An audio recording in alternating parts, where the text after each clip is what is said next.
अब हेरौँ use the chain rule to calculate dy by dx if y is equals to t minus 1 divided by 2t and t is equals to root under x plus 1. अब अलिकति हामी y लाई रिअरेन्ज गर्छौं कसरी गर्छ भन्दाखेरि 1/2 जुन छ नि यसलाई बाहिर लेखेर के गर्न सक्यो त t minus 1 divided by t यसले अझै मोडिफिकेसन गर्दा 1/2 t divided by t minus 1 by t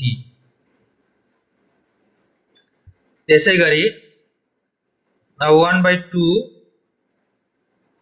यो t र t क्यान्सल भयो बाँकी के बच्यो त 1 माइनस यो t जुन छ t लाई माथि लाँदाखेरि t को पावर माइनस 1 हुने भयो हो अब हामी डेरिभेटिभ गर्छौं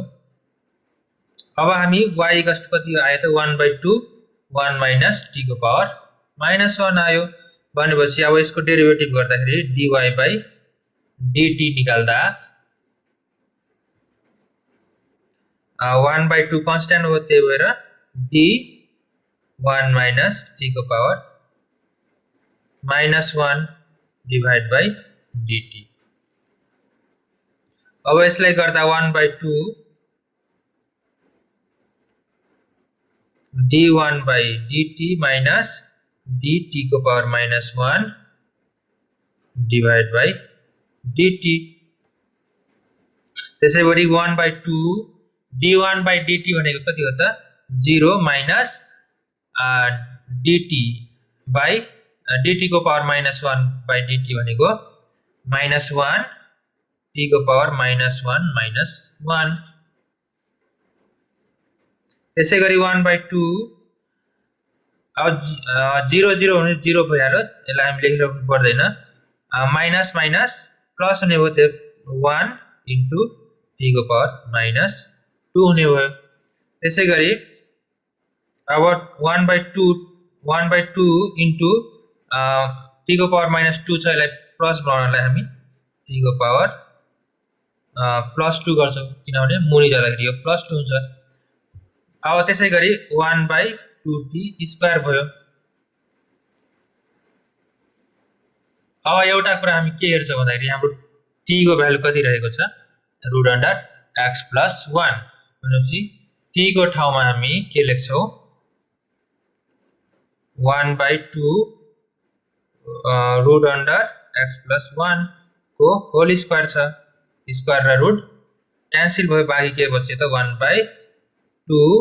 x plus 1 बाँकी बच्यो त्यसै गरी यो हाम्रो के हो त dy by dt हो dt इक्वल्स टु हाम्रो कति आयो त 1/2 x plus 1 आयो अब त्यसै गरी हामी अर्को एउटा के निकाल्नु पर्छ त dt by dx निकाल्नु पर्ने हुन्छ अब dt हाम्रो कति रहेको छ d root under x plus 1 रहेको छ by dx हो यसलाई हामी कसरी लेख्छौं भन्दाखेरि d x plus 1 को पावरलाई हामी रुटलाई हामी पावरमा कन्भर्ट गर्दाखेरि 1/2 हुन्छ अब त्यसै गरी यसको बेसलाई सेम मिलाउन हामी x plus 1 गर्नुपर्छ into dx plus 1 divide by dx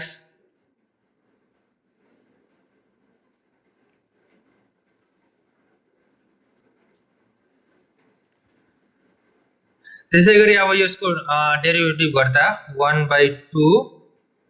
x plus 1 को 1/2 minus 1 हुन्छ इन्टु यसको के हुन्छ त dx by dx plus d1 by dx हुन्छ त्यसै गरी 1/2 x plus 1 को पावर 2 एलसीएम आउँदाखेरि 2 minus 1 minus 2 हुन जान्छ into dx by dx भनेपछि 1 d1 by dx भनेपछि प्लस 0 हुन्छ त्यसै गरी 1/2 x plus 1 यो हाम्रो 2 minus 1 भनेपछि minus 1/2 into 1 हुन्छ अब 1/2 यसलाई पोजिटिभ गर्नु के के गर्नुपर्छ त मुनि लानुपर्छ भनेपछि x plus 1 1/2।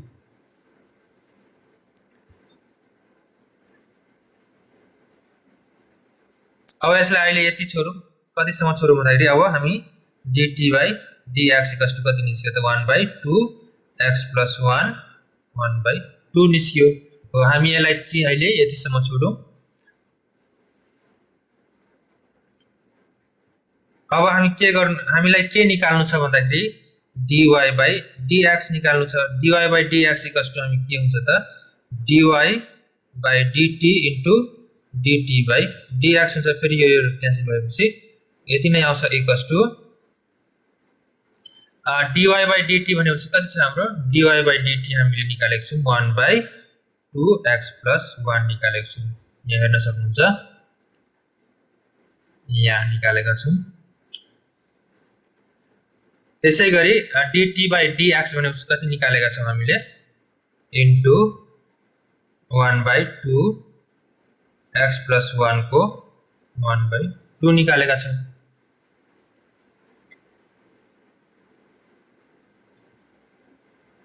अब त्यसैगरी यो मल्टिप्लाई गर्दा कति हुन्छ त 1 2 2 जा 4। यसको बेसहरु के छ त सेम छ। बेसहरु सेम भएको कारणले x plus 1 को पावर 1 plus 1/2 हुन्छ। त्यसैगरी 1/4 x plus 1 को पावर 2 plus 1 divided by 2 हुन जान्छ। त्यसैगरी 1 divided by 4 x plus 1 को पावर 3/2 हुन जान्छ। 3/2 हुन गयो। अब 1/4 रूट अंडर x plus 1 को क्यूब, यहाँ हाम्रो के भयो त आन्सर। यहाँ हाम्रो के निस्क्यो dy by dx।